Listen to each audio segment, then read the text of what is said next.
సీతారామాభ్యాం నమః. శ్రీ గురుభ్యో నమః. శ్రీమద్ వాల్మీకి రామాయణము అయోధ్యాకాండము 93వ సర్గము. భరతుడు తన పరివారములతో గూడి వనప్రదేశముల అందచందములను దర్శించుచు ముందునకు సాగుట, పొగలు పైకి లేచుచున్న ప్రదేశమును గమనించుట. అట్లు వనములలో ప్రయాణం చేస్తూ ఉన్న మహాసేనను చూసి భీతిల్లిన మదపుటేనుగులు మున్నగు వన్యమృగములు తమ గుంపులతో గూడి పరుగులు తీసినవి. ఎలుగుబంట్లు, చుక్కల దుప్పులు, చుక్కలు లేని దుప్పులు వనములయందును పర్వతములయందును నదీ తీరములయందును ఆ సేనను చూస్తూ బెత్తర చూపులతో నిలబడిపోయినవి. రథచక్రముల సవ్వడులతో, ఏనుగుల ఘీంకారములతో, గుర్రముల సకిలింపులతో, కాల్బలముల కోలాహలములతో ఒప్పుచున్న ఆ మహాసేనతో పరివృతుడై ధర్మాత్ముడును దశరథుని సుతుడును అయిన ఆ భరతుడు త్వరలో సీతారాముల దర్శనము కానున్నదను సంతోషముతో సాగిపోవుచుండెను. మహాత్ముడైన భరతుని సేన సాగరము వలె అపారమై వర్షాకాలమునందు మేఘ సముదాయము ఆకాశమును వలె భూమిని కప్పివేశెను. నిరంతరము అశ్వములు గజములు ఏమాత్రము ఎడం లేకుండా అమిత వేగంతో సాగిపోతుండగా ఆ సమయమున ఎంతసేపటికి భూమి కొంచెం కూడా కనబడట్లేదు. ఎంతో దూరం ఏకధాటిగా వేగంగా పయనించుచుండుటచే భరతుని సేనలు వాహనములు అన్నీయును మిగులు అలసిపోయాయి.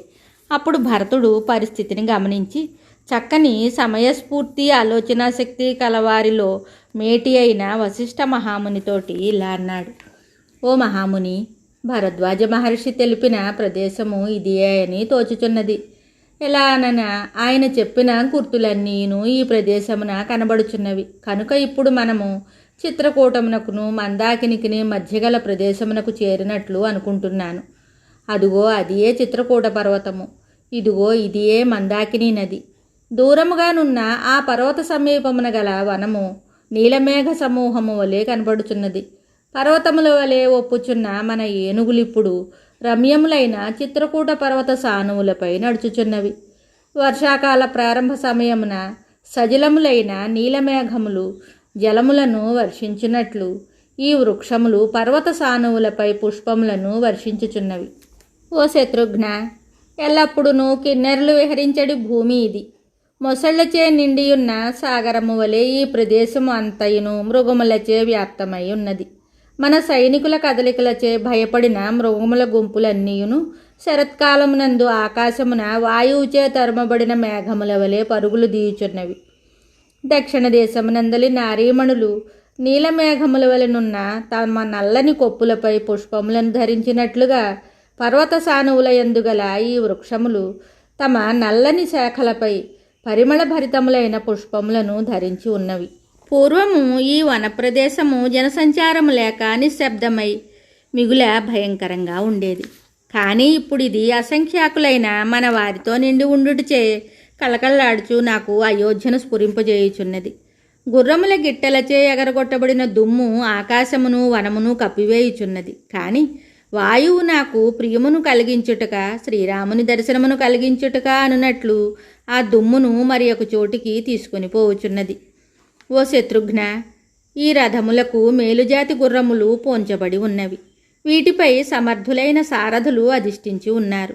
కావున ఇవి ఇప్పుడు ఈ వనమున రాముని త్వరగా దర్శింపవలనండి కుతూహలముతో శీఘ్రముగా వెళ్ళుచున్నవి.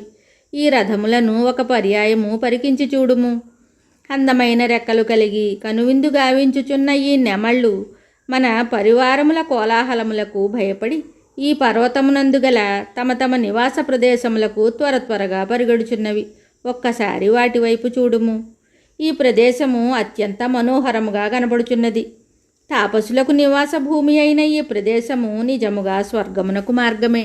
పువ్వులతో అలంకరింపబడినవా అనున్నట్లు చారలు గల పెక్కు దుప్పులు ఈ వనమున ఆడులేళ్లతో గూడి విహరిస్తూ మనోజ్ఞంగా కనబడుచున్నవి. పురుషశ్రేష్ఠులైన ఆ రామలక్ష్మణులు కనబడునంత వరకును మన సైనికులు ఈ అడవి అందంతటను తిరుగుచూ బాగుగా వెదుగుదురుగాక. భరతుని ఆదేశమును అందుకొని శస్త్రములను చేతబట్టి ఎంతోమంది వీరులు ఆ వనమునందు ప్రవేశించారు. వారు తమ అన్వేషణలో కొంత దూరం వెళ్ళిన తరువాత వారికి మరికొంత దూరమున పొగలు కనిపించాయి. వారు ఆ పొగల జాడలను గమనించిన తరువాత భరతుని కడకు వచ్చి ఇలా చెప్తున్నారు: ఓ ప్రభు, మాకు పొగలు కనబడినవి. పొగలున్న చోట అగ్ని ఉండును, మనుష్యులు లేని చోట అగ్ని ఉండుట అసంభవము. కనుక అచట రామలక్ష్మణులు ఉండి ఉండవచ్చునని మా తలంపు. నరశ్రేష్ఠులను, శత్రుభయంకరులను, మహారాజు కుమారులను అయిన రామలక్ష్మణులు ఒకవేళ అక్కడ లేకున్నచో శ్రీరాముని వలె తేజోమూర్తులైన తాపసులు మాత్రం అచ్చట తప్పక ఉంటారు. విజ్ఞులు మెచ్చదగిన వారి మాటలను విన్న తరువాత శత్రుమర్ధనుడైన భరతుడు సైనికులనందరినీ ఉద్దేశించి ఇలా చెప్తున్నాడు: ప్రశాంతంగా మీరు ఇచ్చటనే ఉండండి. ఇక్కడి నుండి ముందుకు కదలకండి. సుమంత్రునితో, గురువైన వశిష్ఠునితో కూడి నేనే వెళ్ళెదను. భరతుని ఆజ్ఞను శిరసావహించి వారందరూ అచ్చటనే ఉన్నారు. భరతుడు ఆ పొగల జాడలపైననే తన దృష్టిని నిలిపాడు. భరతుని ఆజ్ఞానుసారము ఆ సైనికులు అచ్చటనే ఉండిపోయారు. తరువాత వారు ఆ ధూమశిఖల వైపే చూస్తూ అతి త్వరలో శ్రీరాముని దర్శింపగలము అని ఉవ్విళ్ళూరుచూ సంతోషముతో నిరీక్షించసాగారు. వాల్మీకి మహర్షి విరచితమై ఆది కావ్యమైన శ్రీమద్ రామాయణమునందలి అయోధ్యాకాండమునందు 93వ సర్గము సంపూర్ణం. శుభం.